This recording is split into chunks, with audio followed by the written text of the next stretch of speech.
بسم اللہ الرحمن الرحیم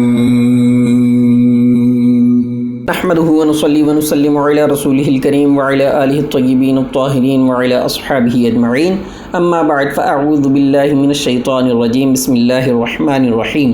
چینل فہم قرآن و حدیث کے سلسلہ فہم حدیث میں خوش آمدید۔ آج ہم مسلم شریف کی ایک حدیث مبارکہ پڑھنے اور سمجھنے کی سعادت حاصل کریں گے۔ دعا ہے رب کریم عمل کی بھی توفیق عطا فرمائے، آمین۔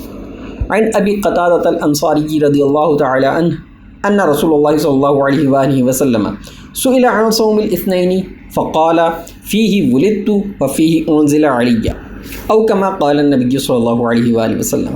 حضرت سیدنا ابو قتادہ رضی اللہ تعالیٰ عنہ سے مروی ہے کہ رسول اللہ صلی اللہ علیہ وآلہ وسلم سے پیر کے دن روزہ کے متعلق سوال کیا گیا تو آپ صلی اللہ علیہ وآلہ وسلم نے ارشاد فرمایا، اسی دن میری ولادت ہوئی اور اسی دن مجھ پر وحی نازل ہوئی۔ اس حدیث مبارکہ میں نبی اکرم صلی اللہ علیہ وآلہ وسلم کی ایک سنت بیان کی گئی ہے کہ آپ صلی اللہ علیہ وآلہ وسلم پیر کے دن روزہ رکھا کرتے تھے۔ پیر کے دن کی دو خصوصیات اس حدیث مبارکہ میں بیان کی گئی ہیں۔ پہلی تو یہ کہ اس دن نبی اکرم صلی اللہ علیہ وآلہ وسلم دنیا میں تشریف لائے، اور دوسری اسی دن سے آپ صلی اللہ علیہ وآلہ وسلم پر وحی کا آغاز ہوا، اس لیے اس دن کو شرعی طور پر بھی خصوصی اہمیت و فضیلت حاصل ہے۔ جیسا کہ اس حدیث مبارکہ سے واضح ہو رہا ہے کہ حضور خاتم النبیین صلی اللہ علیہ وآلہ وسلم اس دن اظہار تشکر کے طور پر روزہ رکھا کرتے تھے۔ آپ صلی اللہ علیہ وسلم کا یہ عمل امت مسلمہ کے لیے اظہار مسرت کی سنت کا درجہ رکھتا ہے۔ اسلام میں ولادت کے دن کو خاص اہمیت حاصل ہے۔ حضور خاتم النبیین صلی اللہ علیہ وآلہ وسلم کا یہ فرمان کہ یہ میری ولادت کا دن ہے، اسلام میں یوم ولادت کے تصور کی نشاندہی کرتا ہے۔ نہ صرف اس حدیث مبارکہ میں بلکہ قرآن کریم میں بھی انبیاء اکرام علیہ السلام کے ولادت کے ایام بیان کیے گئے ہیں۔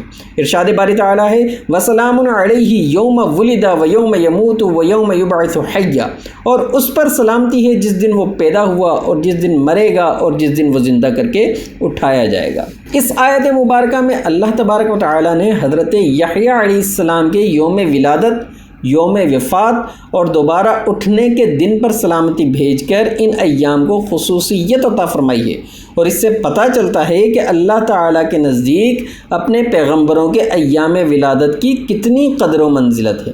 اور چونکہ ہمارے نبی کریم علیہ التحیۃ و تسلیم تمام انبیاء اور رسول علیہ السلام کے سردار ہیں، تو ان کے یوم ولادت کا مقام و مرتبہ بھی سب سے عرفہ و اعلیٰ ہے، لہٰذا یہ دن جائز طریقوں سے منانا بلا شبہ جائز ہے، جیسا کہ اس حدیث مبارکہ میں روزہ رکھنے کی سنت ہے۔ اسی طرح اس دن کی خوشی میں یوم ولادت کے دن دیگر جائز کام کرنے والا، مثلا اللہ اور اس کے رسول کی رضا کے حصول کے لیے صدقہ و خیرات کرنے والا، غریبوں کو کھانا کھلانے والا اور رب کریم کا شکر بجا لانے والا بھی عظیم اجر و ثواب کا مستحق ہے۔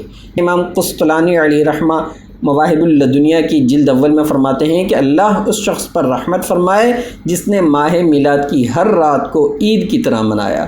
دعائے رب کریم ہمیں دینی تعلیمات پر عمل کرنے کی توفیق عطا فرمائے، آمین۔ زندگی نے وفا کی تو اگلی ویڈیو میں پھر ملاقات ہوگی، اس وقت تک کے لیے اللہ حافظ۔ السلام علیکم ورحمۃ اللہ وبرکاتہ۔